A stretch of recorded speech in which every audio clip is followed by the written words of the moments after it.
అలాగే సునీత గారు ఒక సీనియర్ ఆంకాలజిస్ట్గా ఒక విషయం చెప్పండి. అంటే దేనికైనా కూడా అది ఏ జబ్బైనా కానివ్వండి, prevention is better than cure అంటారు కాబట్టి, అంటే రాకుండా ఉండాలంటే ఎలాంటి జాగ్రత్తలు తీసుకోవాలి, ఒకవేళ వచ్చిన తర్వాత అయినా బేసిక్గా ఎలాంటి జాగ్రత్తలు తీసుకోవాలనే విషయం చెప్పండి. రాకుండా ఉండాలి అని అంటే ఫస్ట్ థింగ్ మన లైఫ్ స్టైల్స్ మార్చుకోవాలి.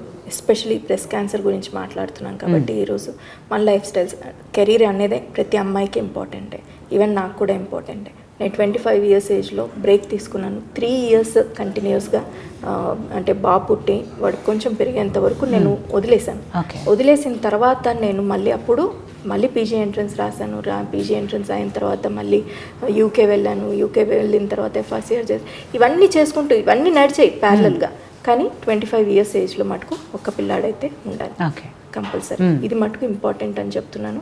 ఆ అమ్మాయిలకి చదువు ఎంత ఇంపార్టెంటో, ఫ్యామిలీ ఎంత ఇంపార్టెంటో, ఓకే, బాడీ కూడాను అంతే ఇంపార్టెంట్. ఆ బాడీ ఇంపార్టెంట్ అనుకున్నప్పుడు కంపల్సరీ ఒక ఏజ్లో పెళ్ళిళ్ళు అవ్వాలి, ఒక ఏజ్లో పిల్లలు పుట్టాలి. Okay, below 30 years compulsory plan చేసుకోవాలి ప్రెగ్నెన్సీ.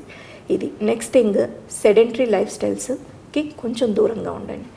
రెగ్యులర్గా అంటే మనకున్న వర్క్ స్టైల్కి మనము అవాయిడ్ చేయలేము. అందరినీ సాఫ్ట్వేర్ వదిలేసి పోయి పొలంలో పనిచేయమని చెప్పలేము మనం. సో అట్లీస్ట్ ఉన్న వర్క్లోనే, ఉన్న జాబ్లోనే స్టేర్స్ ఎక్కటము, ఓకే, ప్రతిసారి లిఫ్ట్ ఎక్కే పని కాకుండా స్టేర్స్ ఎక్కిపోవటం, ఓకే, సింపుల్ థింగ్స్. ఇది రెగ్యులర్గా మధ్యలో వాటర్ తాగుతూ ఉండడం, హైడ్రేట్ చేసుకుంటూ ఉండడం, లస్సీస్ ఇట్లాంటివి. తర్వాత కార్బొనేటెడ్ డ్రింక్స్ అసలు కంప్లీట్గా అవాయిడ్ చేయాలి. అంటే ఈ పెప్సీలు, కోకోకోలాలు ఇట్లాంటివన్నీ కూడాను.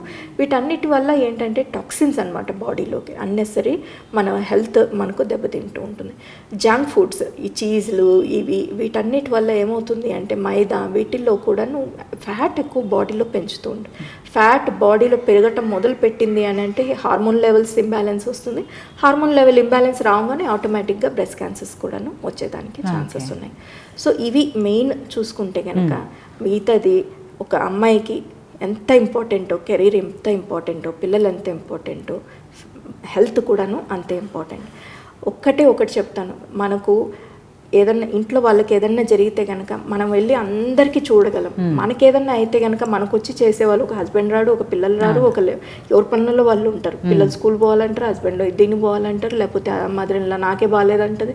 సో ఇలాంటప్పుడు మన హెల్త్ని మనము కాపాడుకోవడం అనేది చాలా ఇంపార్టెంట్. మన వరకు వస్తే మనకు చేసేవాళ్ళు ఎవరు లేరు.